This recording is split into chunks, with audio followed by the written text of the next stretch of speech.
Good morning. Thank you for that introduction.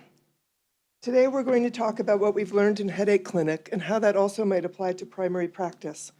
When a family calls neurology for an appointment with a child with headache, they're given two options. One option is just to get in, and this would usually occur much more quickly, to just see a general neurology provider. The other one is to come to headache clinic. If they come to headache clinic, the families are told that they are going to see 3 providers. They can't opt out of behavioral health. They'll see a neurologist, either Dr. Candee or myself, James Rogers, our headache educator, and Deirdre Caplin from behavioral health, and sometimes other colleagues have come in as well. We couldn't do this headache clinic without the behavioral health support. We started this multidisciplinary clinic in 2014, so it's been about 3 years and many lessons learned.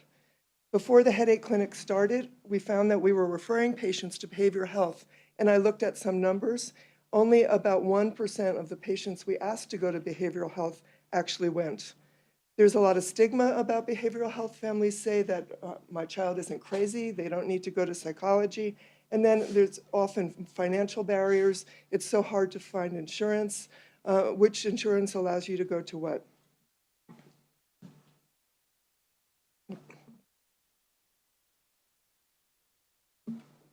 I just mixed something up.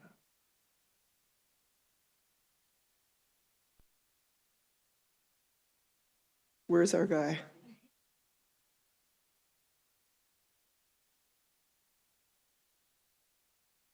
Here he comes. I just messed something up.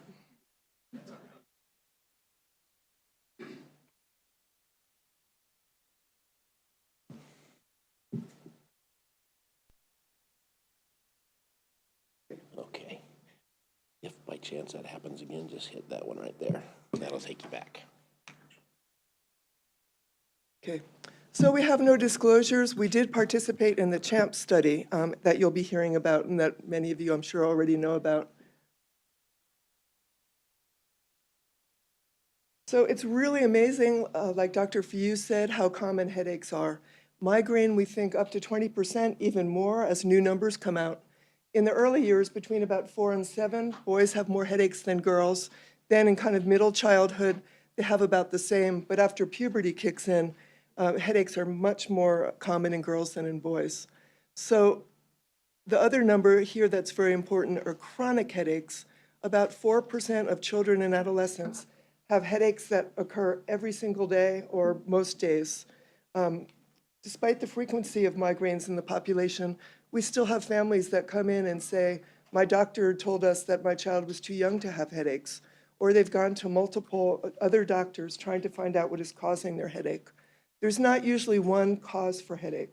There are the occasional brain tumors and things like that, of course, but headaches are the problem, not with many contributing factors. Although most people with migraine continue to function normally, also as Dr. Fiu alluded to, there are those whose lives just get completely changed. The ones with the chronic headaches are often not going to school, and they're very challenging to deal with and almost always require some behavioral health intervention. We'll be talking more about them later. It's equally amazing how much time and money are spent working with children and adolescents with headache. Despite the fact that headaches are usually just headaches, the average diagnostic cost to get to migraine is about $8,000 per person. It accounts for 12 million provider visits in the US. That's why you guys feel like you're inundated with headaches, because you are. And 10% of adolescents with migraine will miss 2 or more days of school a month. We think that it leads up to about $31 billion in medical costs and lost productivity in the US. So now that I've told you about how common migraines are, what are migraines? So we think that they start somewhere deep in the brain, electrical impulses, and then changes in electrical activity and blood vessels lead to inflammation. And then eventually that inflammation gets to the trigeminal nerve, and you get pain in a typical headache distribution. We think that the blood vessel changes are the things that cause aura. But when I showed my husband this slide, who's a neuroscientist, he was like, now, what's really going on here? So basically, I don't think that we really know exactly what causes migraine. I wanted to talk about the headache classification. Migraine are far and away the most common thing we see in headache clinic. In children, they can last 1 to 72 hours. Severe pain, usually throbbing or pulsing, nausea or vomiting, or both, or photo and phonosensitivity. If you look for a family history, you almost always find one, although families are quick to say something like, well, my mother had migraines, but she got them from a car accident. She probably didn't. She probably also had migraine. And then another really important question is to ask whether they have aura or not. So if they do have migraines with aura, it makes them more at risk for stroke, particularly in adolescents when they start using oral contraceptives, and they need to know that. But interestingly, they don't volunteer that they get weird lights and things like that happening. The other reason to ask about aura is because that helps you with the family history. Almost always kids with aura have a family history of other people with aura in the family, although kids with migraine with aura can also get just common migraines. Tension headaches are those not meeting criteria for migraine. That's really about all there is in the criteria. Occasionally, we see TACs, or trigeminal autonomic cephalgias, which are things like primary stabbing headache, SUNA, cluster headaches, but we're not going to talk about them anymore except to point out that we do occasionally see them. And then the chronic daily headaches, that's confusing naming because they don't have to be daily. They just have to be 15 or more days per month. So the symptoms of migraine aura, we fairly frequently get referrals from emergency departments and doctors from around the state using the term complicated migraine. We don't really use that too much anymore. They're really just patients that have migraine with aura. Visual symptoms are the most frequent.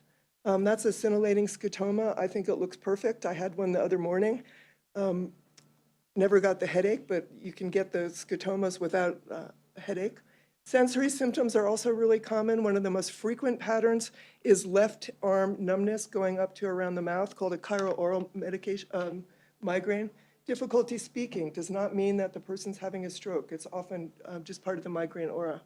Then we also get a lot of patients that are referred in with brainstem aura. This is not as common, but those kids will come in with vertigo, dizziness, and speech difficulties. And I just want you to know about that so you don't automatically think that kids coming in with those symptoms have had a stroke.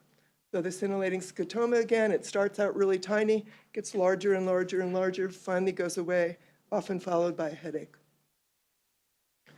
So now to get to the learning objectives, now I've kind of given you that background. It's really important to obtain a good headache-specific personal, family, and social history. I know that you guys are, and the primary care providers are so busy in clinic that might need to take place over several days in clinic. Recognize red flags and know when to image and refer. Dr. Candee will be talking about this more, but so many patients have gone to multiple referrals before they even come to us. Outline an integrated health approach, addressing both medical and psychologic factors. Expand the repertoire of useful tools for headache management, so hopefully you don't feel like you need to have everyone come to headache clinic, and identify ways to improve functioning and then reduce the disability. So a headache history, the first thing is the timing of onset. Of course, you're going to worry much less about a kid who comes in and says they have been having migraines since they were 3. So they've had a 10-year history of migraine. That is probably not anything worrisome. A description of the pain, throbbing, pulsing, where it is. Kids usually say that they have bilateral headaches, bifrontal. Adults usually say that they have unilateral. It's fine if kids have bilateral. That doesn't mean that it's anything but a migraine. What are their triggers? 77% of kids with migraine in a recent paper have identified stress as their main trigger. Weather changes, lights and sounds are next frequent, but stress is an amazing thing. What has been the impact on school and other activities? Are they still going to school? How much school did they miss? Do they have a history of motion sickness, which might still be present, or colic, cyclic vomiting, and abdominal pain that we think might be childhood equivalents of migraine? What's the family history? Are there a lot of headaches? Is there fibromyalgia? Is mom not able to function because of her chronic pain? And then looking for stressors. So this one part of migraine is, of course, the genetic component. Dr. Bale put this slide together, and it shows all the other stresses that the kids are going through. I've had a couple kids lately telling me they're worried about the end of the world. They're worried about North Korea, climate change. They are thinking a lot more than we really realize. I have one patient who's a middle schooler who had a shooting outside. Remember last year outside in the middle school parking lot, there was a shooting in Salt Lake? And she said that was how she was stressed out. We had one child who arrived about an hour and a half late for headache clinic because they went to Riverton first from Winnemucca. And that child had just witnessed her dad go after her mom with a gun during a messy divorce proceeding. You know, there's so much stress, it's just amazing. We have another young lady who lives in Vernal with her dad in a trailer, and there are rats in the trailer. So until we started asking all these questions, and we do some of that by questionnaire, we didn't realize how kind of bad these kids are stressed. Other things about headache history, many, if not most, of these kids do not sleep well. They have difficulty going to sleep, probably a lot due to anxiety, and then they often will be taking naps during the day. So you have to find out if they're taking naps, and maybe that's keeping them up. Are they drinking enough water? As you all know, we live in this desert. Are they skipping meals? Especially adolescents are often not eating meals. We have kids that use electronics for 8 to 10 hours a day. And their families haven't said, no, you can't do that.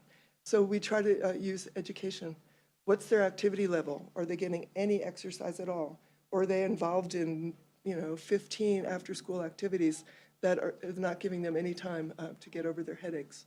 How worried are they? Are they sure that there's a brain tumor?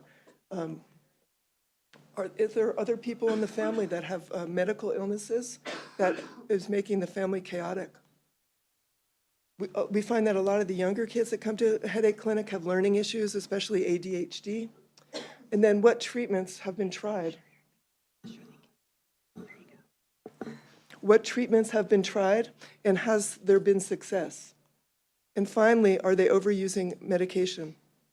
So the use of rescue medications, including just about anything you can think of, naproxen, ibuprofen, Tylenol, triptans, more than 2 to 3 times a week, may cause medication overuse headache, where an episodic migraine converts over to chronic daily headache. This is so common when kids come in that we always ask for it, and we're kind of surprised when the kids aren't doing this. And we say to the family, oh great, you're not using medication every day. It's one less thing we have to walk back. If this is present, the headaches aren't going to go away without decreasing it, and we usually do that as a taper over time. And this is not really medication overuse, but narcotics should not be used for headache. And we're hearing that message every day, but it is still happening in emergency rooms, not ours, and by other doctors in other areas of Utah. Then there are a lot of comorbidities we worry about. Is the child drinking 10 Diet Cokes a day? Have they had a recent concussion? Depression and anxiety we look for by the Pediatric Symptom Checklist score. Are they worried about going to school? If they've been out of school for a month, sometimes getting back is really terrifying. Has there been bullying? And then we were really surprised to learn once we started asking that sexual orientation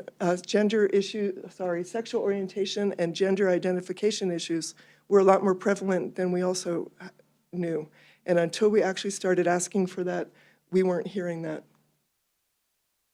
So there are lots of things that aren't important. Many of these kids have gone to see optometry, ophthalmology, ENT. They think that there is some underlying reason, and again, a headache is often just a headache. Thyroid dysfunction and labs. I used to work on the medical home portal with Dr. Norlin, and when I wrote the migraine module, I put that you should do these labs, and Dr. Norlin said, why are you doing those labs? And I didn't have a good reason, and I try to think of that much more now. A lot of people come in having had 3 sinus surgeries. No, that's probably not the reason. It's just migraine. So genetics and hormonal factors. We know that girls have many more headaches than boys after puberty, and that's probably part of the reason that they are getting the migraines. So time courses of headache. A typical kid that comes in with just episodic migraine is shown in this purple line. So they are baseline, they have no symptoms, they function fine, they get a bad migraine, it goes away, and they go back to baseline. The kids with the chronic daily headaches are shown in the green line. They have pain every day and might or might not have spikes of worse pain. A child who has had medication overuse headache started out looking like the purple line, but then as they used more and more daily medication, the headache progressed, got chronic, and got worse. And then a line that we worry about, but are probably these kids are probably more often seen in the emergency department, is this black line. When a kid comes in with the worst headache of their life, they have no history of headaches. In adults, that would signal a look for subarachnoid hemorrhage, but we don't see it very often in children. So then red flags in headache. This is kind of when to really worry. Are there constitutional symptoms? If the kid's lost weight, if they have night sweats, if they have fevers, that of course makes us more worried. Is there a positional exertional component? Do they get a headache every time they lie down that gets better when they stand up? Do they have signs of the possible rare Chiari that needs to be decompressed, which would be swallowing difficulties, occipital location of the pain, visual obscurations, and slurred speech? If they have a neurocutaneous syndrome, they're more likely to have either acute hydrocephalus or a brain tumor, and we worry about those kids more. Kids less than 3 years with headache, we will often worry about imaging because they can't tell us as much about their headache, and we also can't get a very good neurologic exam from them. But finally, the most important thing we worry about is an abnormal neurologic exam. So is there new clonus? Do they have papilledema? Do they have altered visual fields? Is their left side very different from the right side? Although Dr. Candee will be talking about a study when they looked at MRIs in different groups, and this is not as worrisome as we would like to think.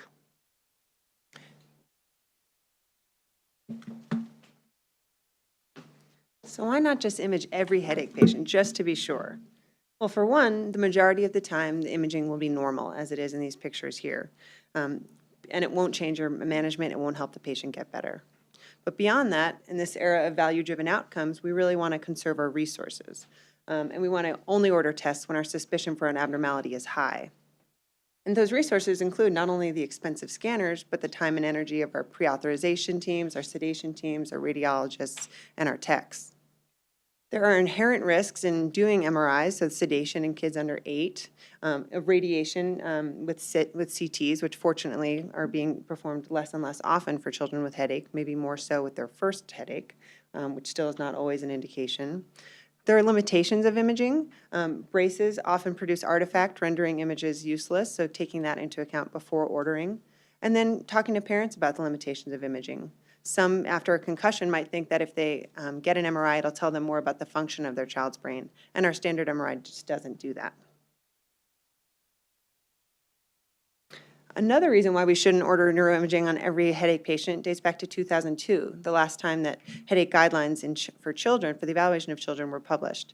And this study, put out by the American Academy of Neurology and the Child Neurology Society, really strongly stressed that routine imaging is not indicated for children with recurrent headaches who have a normal neurologic exam.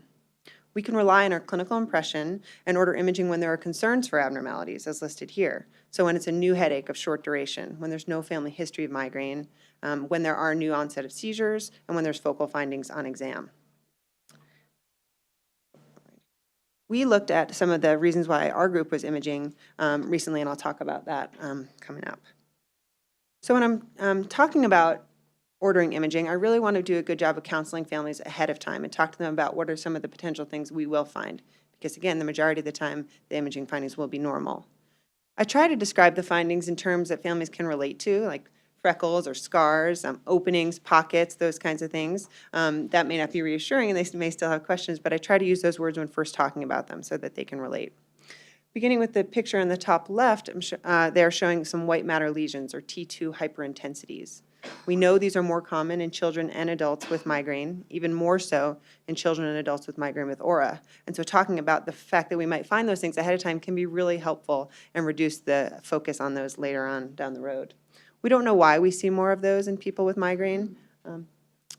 Some of the theory behind that has to do with the theory relating that PFO plays a big role in migraine. And some people, Dr. Bale and I, along with our colleagues in cardiology and neuroradiology, looked a little bit further into that. when we did a study looking for a correlation between white matter lesions and PFO and didn't find a correlation with white matter lesion size or with the size or presence of PFO. The reason why PFO was linked to this initially was that the thought was blood that was not going through the lungs, was not being filtered, was getting shunted up to the brain, and perhaps delivering higher levels of serotonin, angiotensin, that would then put the brain at increased susceptibility for things that could trigger migraines.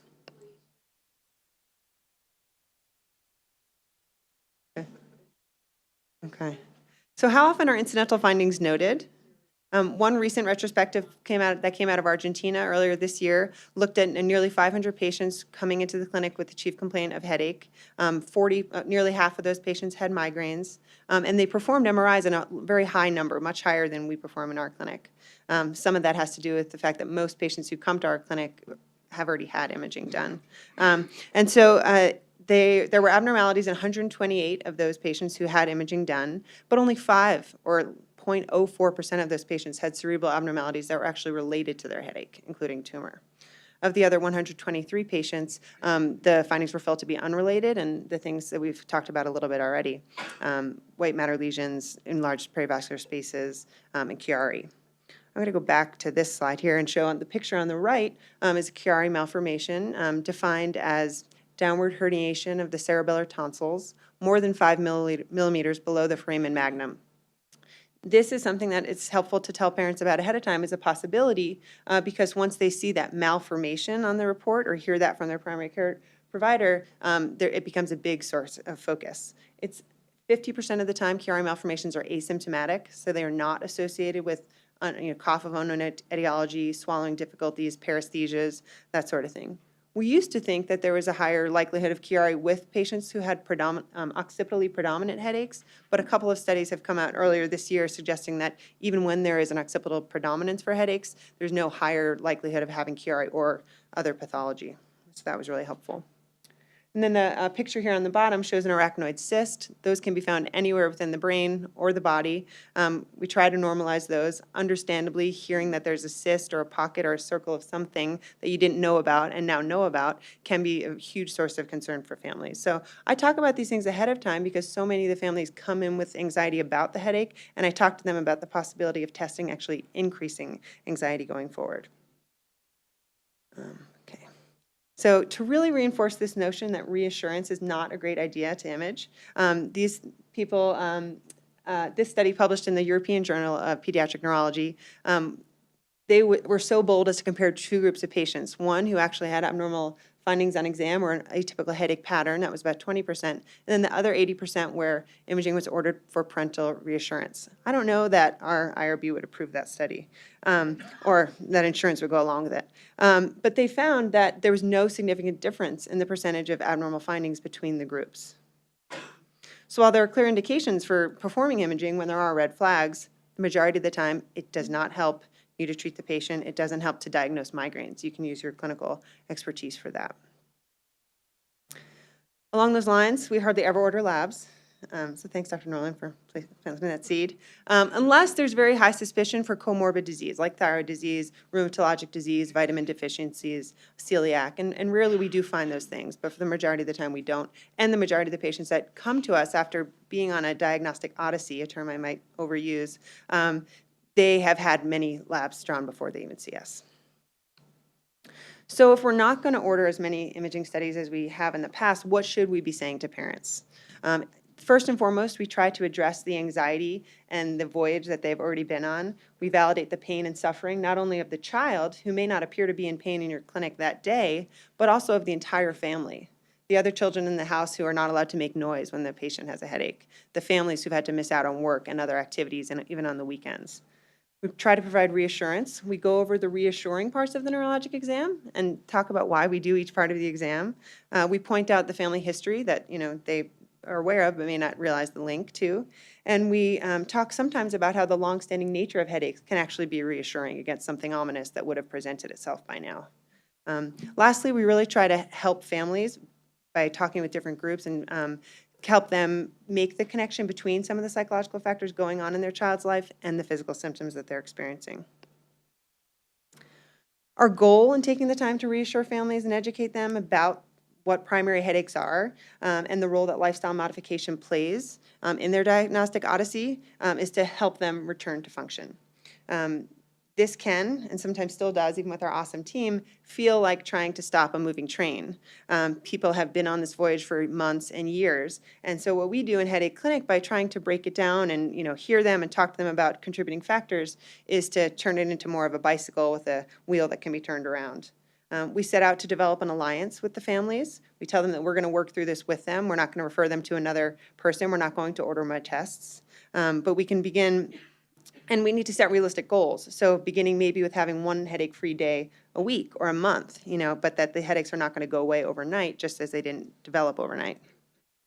And we focus a lot on lifestyle prevention, and getting back to life. Not only the patient getting back to life, but the entire family getting back to age-appropriate activities. So where do we begin? This is a rough outline of kind of our graduated approach to care. Each successive level incorporates the facets of the other levels, and so I'll go through these a little bit more detail. Level 1 is largely based on lifestyle modification, and who couldn't in this room benefit from lifestyle modification, right? So how much sleep are you really getting? How much water are you actually drinking? Water fountains at school don't count. How much exercise are you getting? Gym class doesn't count. And providing reassurance about the things about their headache that are not worrisome. I like this acronym because it's kind of easy for me to remember, but it's a good way of reminding families of the things that we should be doing. And it's hard to incorporate all those things right away. So asking the child, which one of these things might you be willing to work on this week or this month? Adjusting one of those things might not be the answer, but if you can tune up a couple, it may really bring about a big change. So at the second level, we start to talk about coping skills, and Dee Dee's going to go into those in a lot more detail, so I won't even attempt to. And we really try to outline a clear rescue plan. A rescue plan that can be done at home, can even be done at school. I write many more notes for school saying that people can drink water and go to the bathroom than I do write prescriptions. So what are some of the rescue medicines that we use? Again, we try to make sure no one's using narcotics. We educate families that even if you go to an ED somewhere and they offer it, say no. Narcotic use can actually make the treatment of headaches worse, or can make headaches harder to treat. We ensure that families are using appropriate doses of anti-inflammatories and not overusing them, contributing to medication overuse headache. When age-appropriate doses of anti-inflammatories are not effective, sometimes we'll use triptans. About 60% of people benefit from those. They can be given in different forms, orally, intranasally, injectables, and most insurance companies limit their use to about 9 times per month. So the nice thing is families can't really overuse those, but some will use them all in 2 weeks. Because those are serotonin agonists, sometimes we will, I won't get into that for the sake of time, but they are serotonin agonists and work by inhibiting vasoactive peptides, inhibiting pain neurotransmission within the trigeminal network. So in some places in your medical career, you may have heard people talk about a headache cocktail. I try not to use that terminology in talking with families or children. I kind of refer to a 3-pronged approach. So an anti-pain, an anti-nausea, and then either a boost in the form of caffeine or a sleep aid in the form of Benadryl. And depending on what time of day it is, where they are, kind of coming up with that plan. We also use that plan in our ER. In addition, we'll use IV fluids. Working with the ER, we've been able to really reduce the number of inpatient headache admissions by reinforcing that and having us all use the same plan.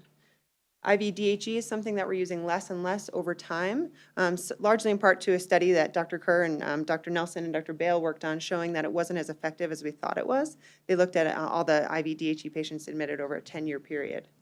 They also found that there was a decreased response to patients who had comorbid psychiatric disease, which represents a large portion of our headache population.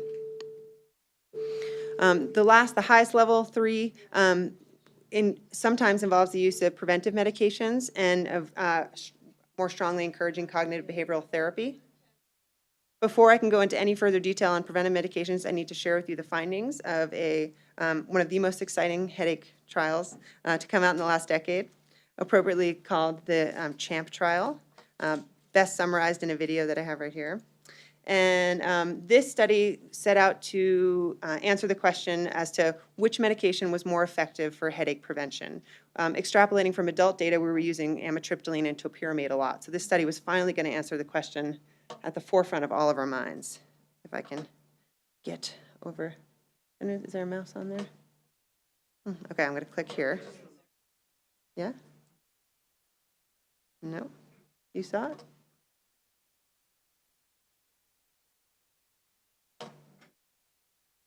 He said he would come. Oh, I saw it. I saw it. I saw it. I saw it. Marty, I saw it. Thank you.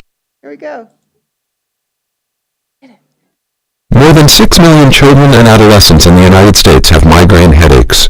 Current clinical practice guidelines for pediatric migraine are based on expert consensus, given the lack of evidence for specific therapy. The CHAMP trial aimed to assess the benefits and harms of two of the most commonly used medications for the prevention of migraine in pediatric patients.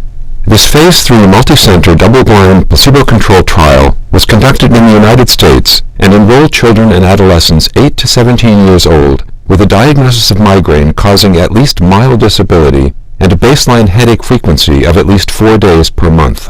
361 patients were randomized in a 2 to 2 to 1 ratio to oral amitriptyline, topiramate, or placebo for 24 weeks. The trial was stopped early for futility.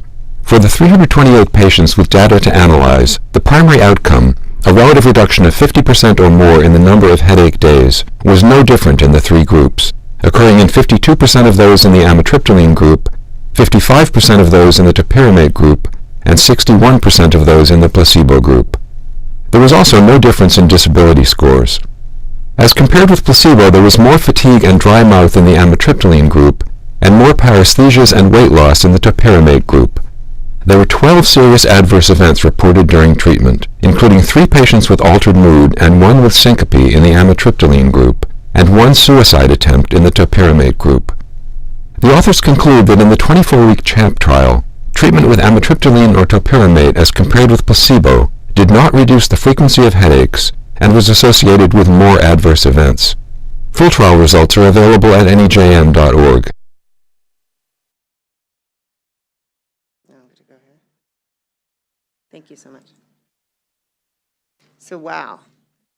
So, when this first came out, some people were like, well, what are you going to do now?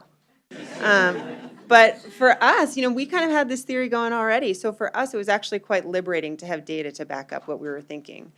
Data that we can share with families and say, we can start these medicines, but they were found to cause these side effects, and we still will use them, but really only when we can exploit their side effects. So for instance, using amitriptyline in a child who has trouble sleeping, or using topiramate in someone who's overweight.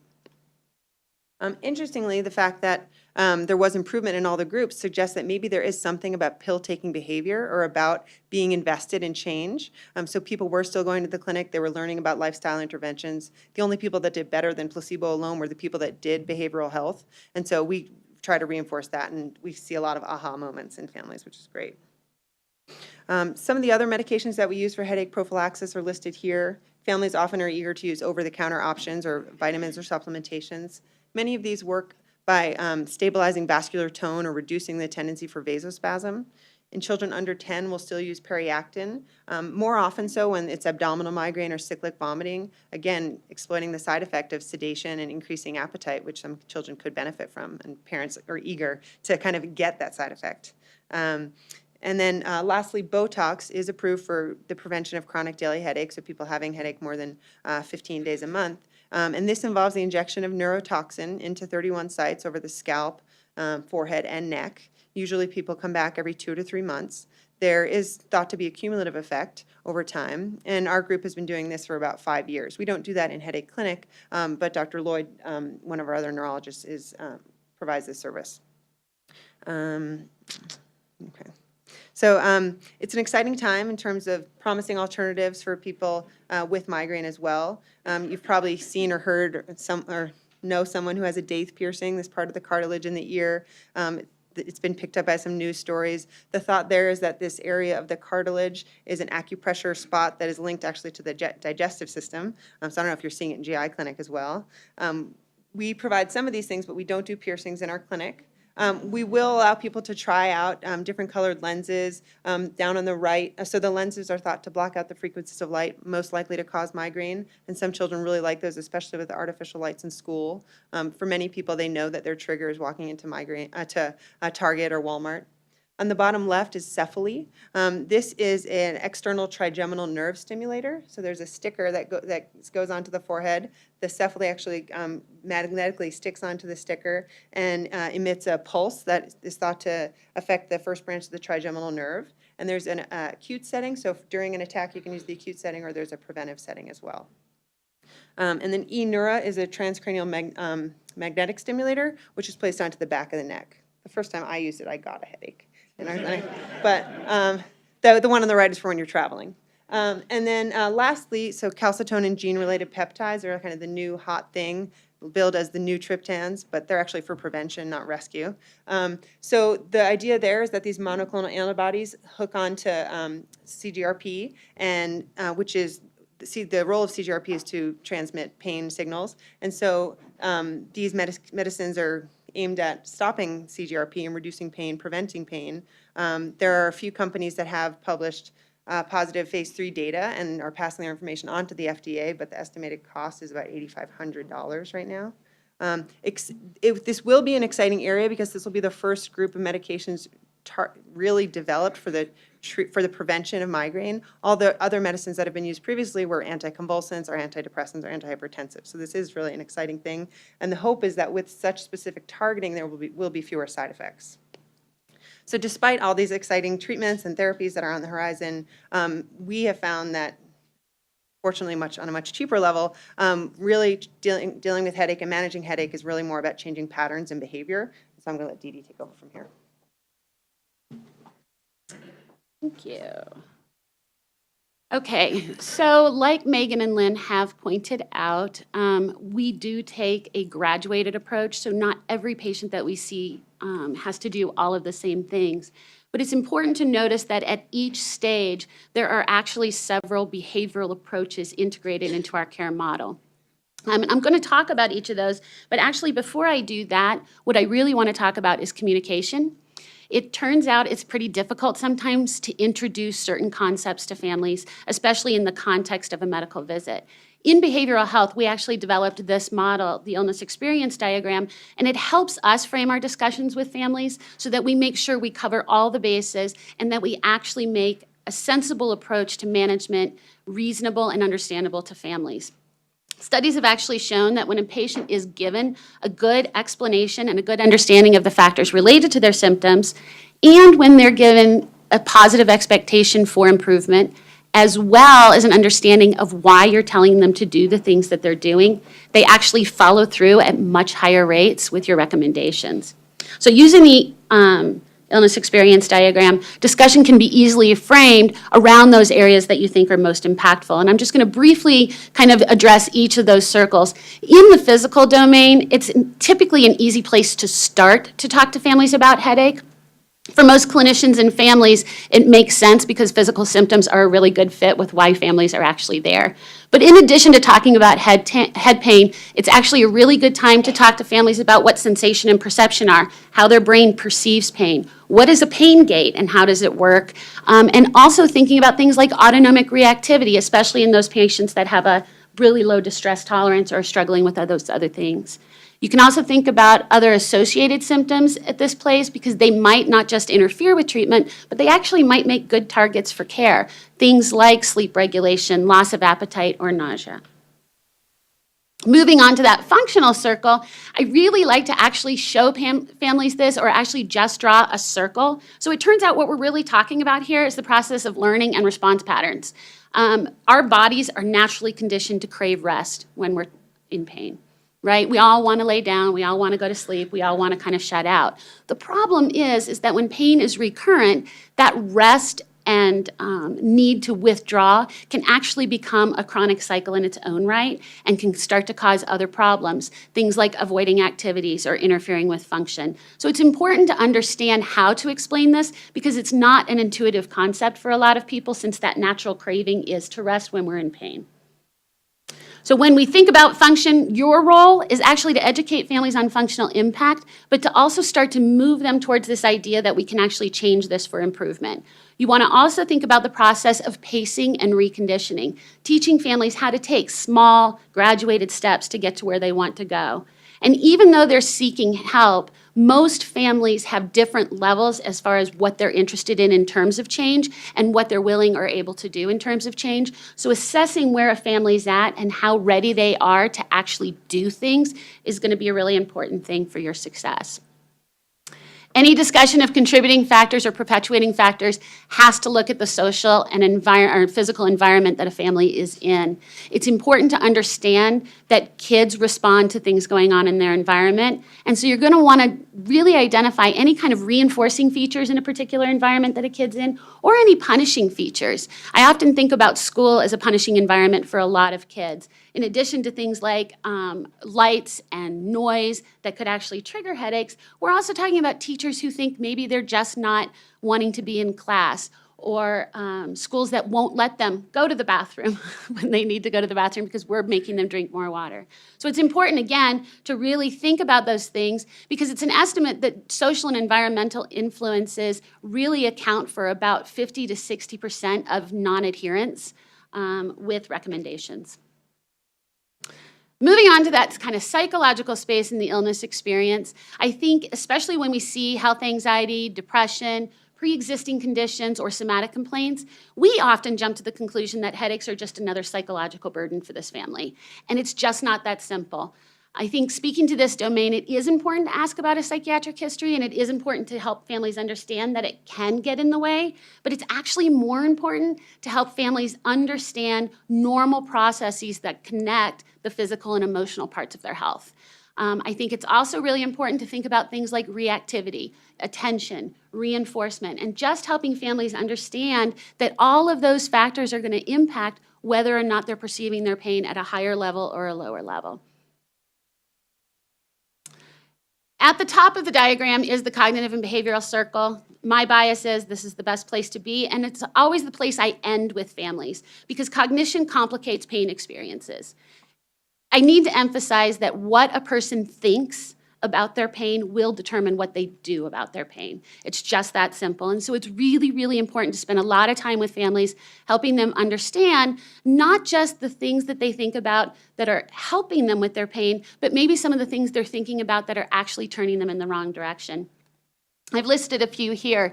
Catastrophizing is a construct. It's a psychological construct that we actually can measure. We have some nice validated instruments that we can use to measure it. But it means exactly what it sounds like it means. A child who is saying, it hurts, it hurts, it hurts, it hurts, it hurts, is actually going to report more intense pain than a child who is not doing that. A parent who is guiding a child into those thoughts that pain is a cycle and pain is hard and pain is scary is going to also have a child that is experiencing more pain. So it's important to, one, recognize it, but two, just tell families they're doing it. It turns out when you talk to families in a very kind of matter-of-fact way about this, they end up listening and actually changing how they speak about their pain. Magnification is also another concept that leads to escalation of pain, and it's independent of other factors. And I always think about it as that if I look at a bug bite, it itches more than if I don't look at it. It's really based on attention and hyperfocus. And if you're attending to that pain and you're kind of pulling yourself back to it and pulling yourself back to it, the things you're trying to do to distract yourself or to help you improve aren't actually going to work. And so again, pointing it out to families, helping them understand it are really important, but it's also important to give them some skills or some ideas about how to address it. And then finally, everybody has biases in their cognitions, and our thoughts sometimes work against our treatment.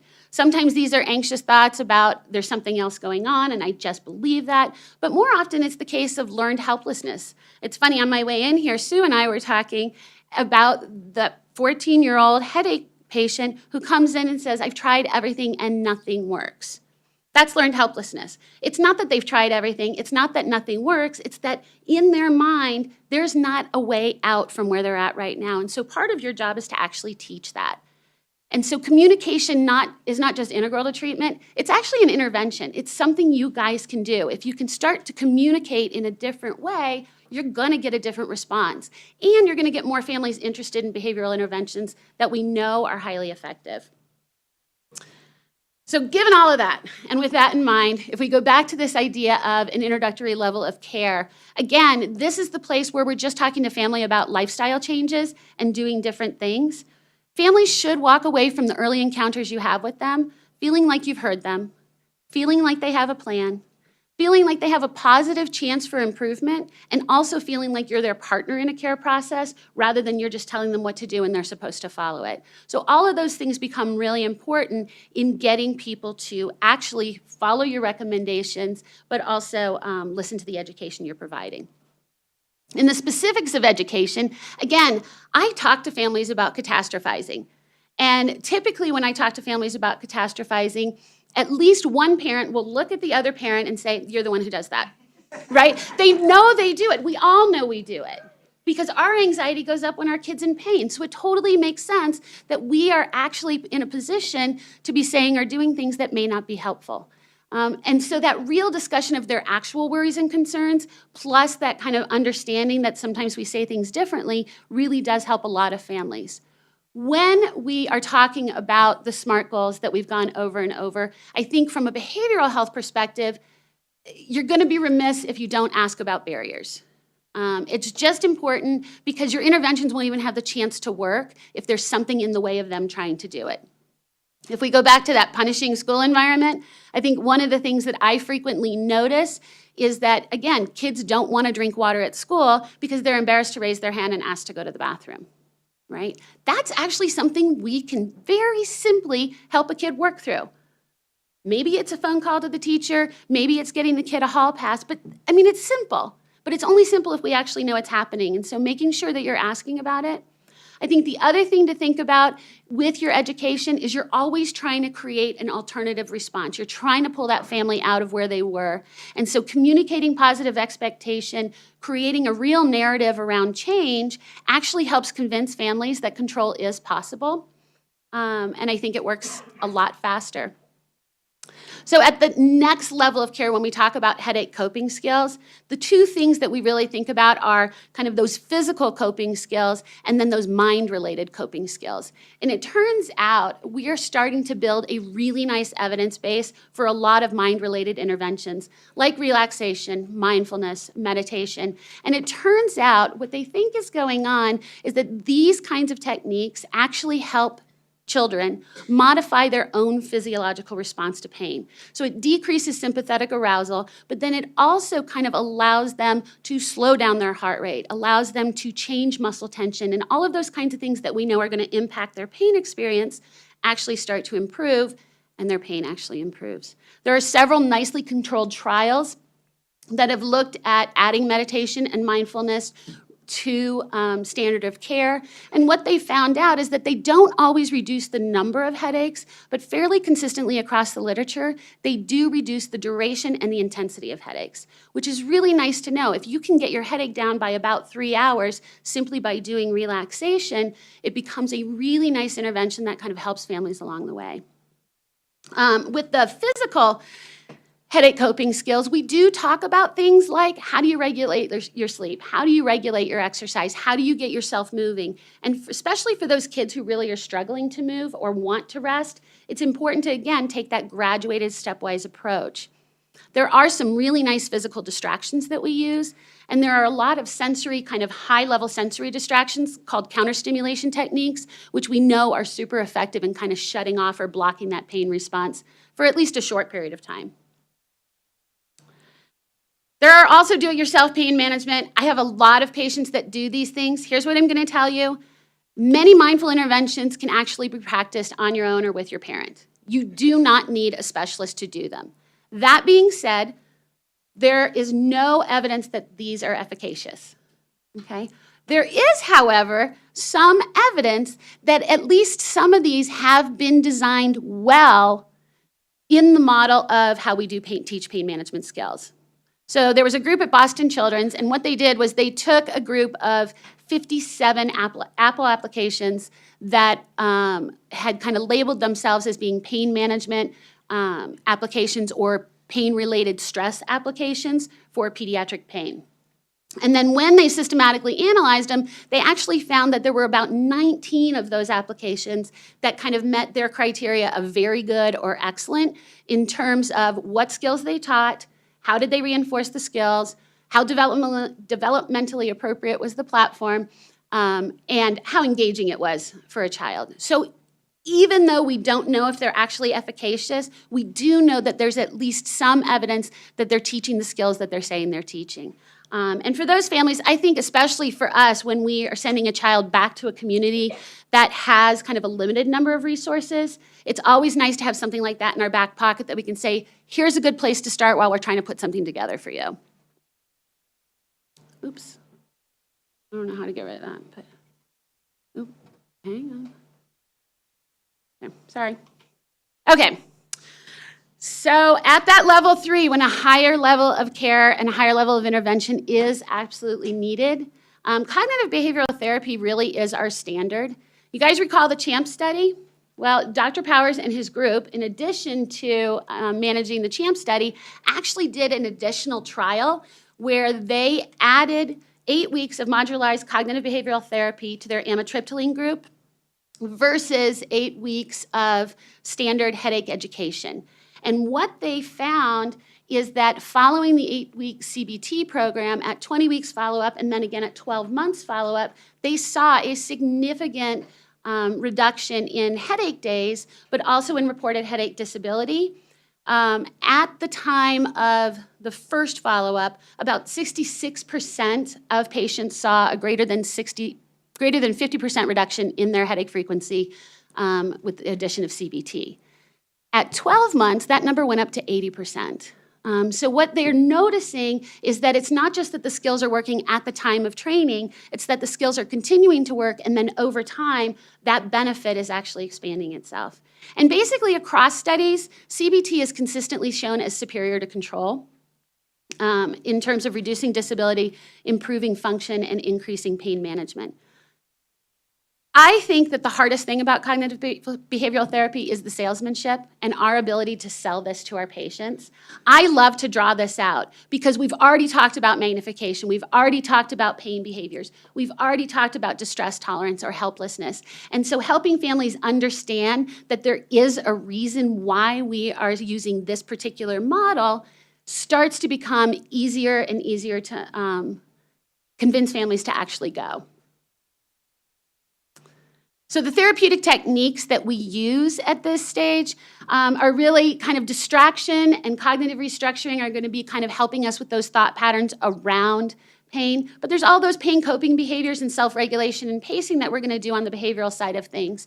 And then on the emotional side of things, we can talk about distress tolerance and relaxation. And all of this can be done in the context of avoiding that offensive implication that this is psychological. This is behavioral. This is not psychological. And so it makes sense that behavioral health is the right place to be changing these behaviors.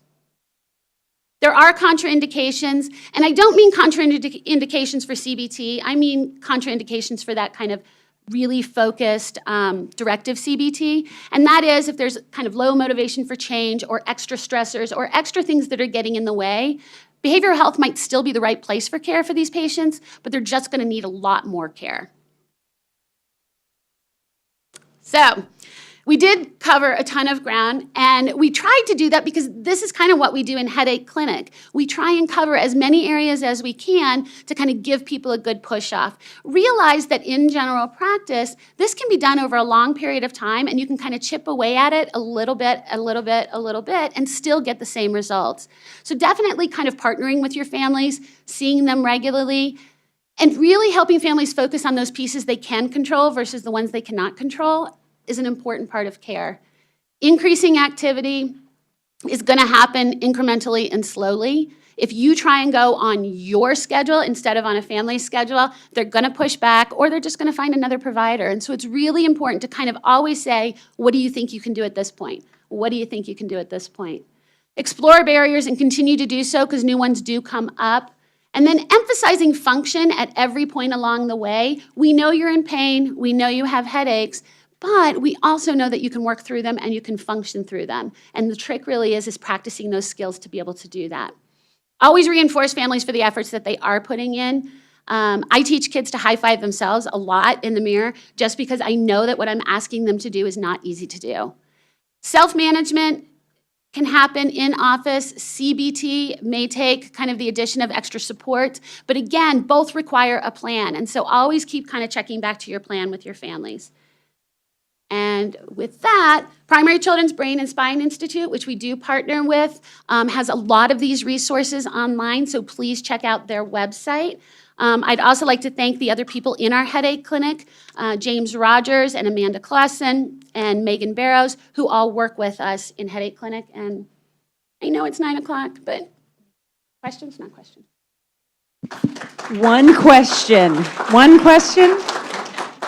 I know we're a little over, but my gosh, what a great presentation. Any quick questions? Or we can take them offline? No? Oh, gosh, John, I had to run all the way over there. That was a fabulous presentation by all three of you. Lynn or Megan or both, I know you mentioned it briefly, but what's the relation between cyclic vomiting and the migraine syndrome? I know there's some relation, but if you could just clarify that for us.